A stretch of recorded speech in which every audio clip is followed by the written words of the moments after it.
Hi, this is Prios, and today I want to talk about the meta in Hearthstone.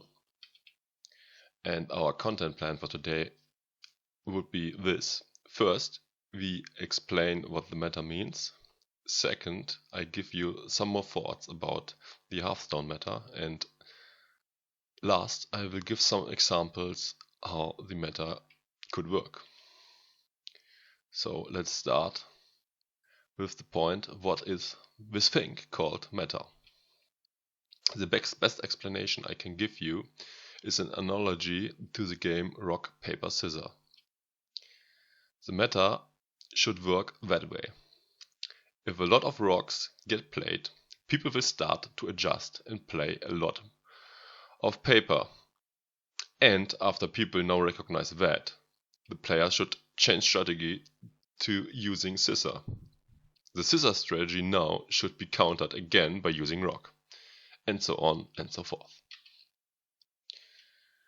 Transferring that example to Hearthstone could mean that there are 3 deck archetypes.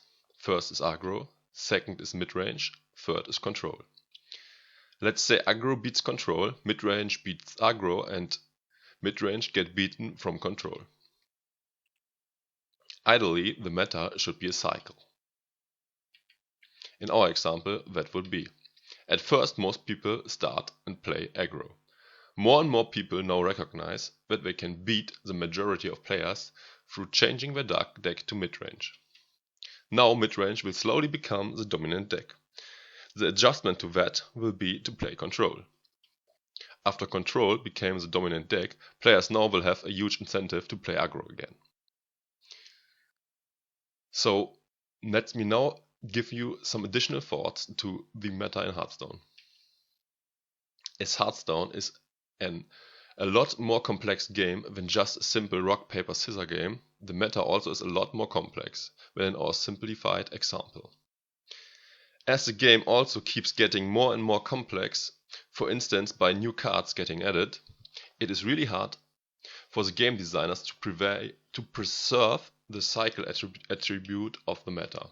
Unfortunately, often the balancing wasn't made properly, and this leads to some overwhelming strong decks.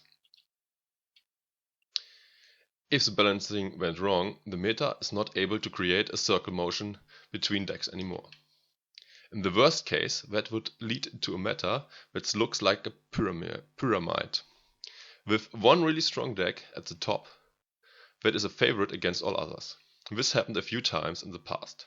For example, as Grim Patreon was the by far strongest deck, Blizzard had to nerf a few cards in order to break that domination.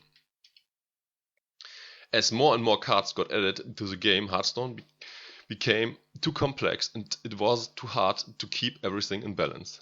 That's why Blizzard introduced the standard play mode, to reduce complexity and to get a working meta again. You still can play Wild. In Wild you can use all cards. Unfortunately, Wild isn't seeing much play because it's too unbalanced and there are only a few dominant decks. In addition to that, almost all tourneys are in standard play mode.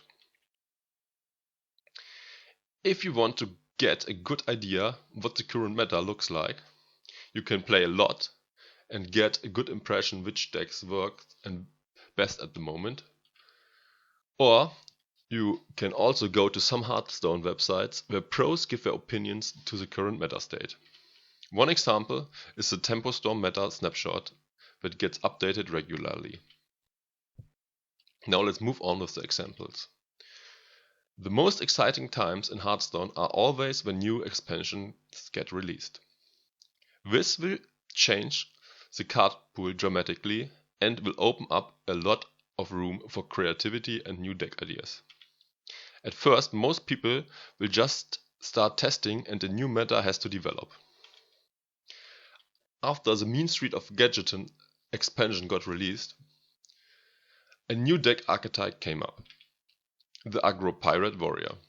At first, that deck had an overwhelming success by just killing their opponents in round 4 to 7.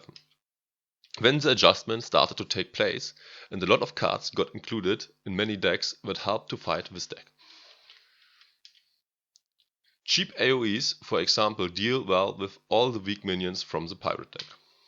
Cards like Mists of Mixtures and Second-Rate Bruiser help to fight early pressure and to keep a healthy life total. Acidic Swamp Ooze helps dealing with the weapons. Let's move on to another example.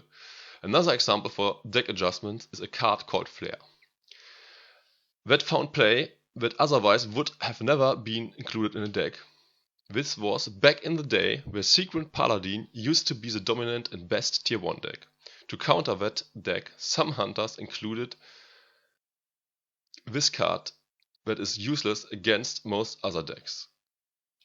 I hope you now got a lot better idea what the meta is and how it is working. I hope this was informative. Thanks for watching, and if you liked the video, feel free to subscribe or like. And you can also look into my other videos. Bye.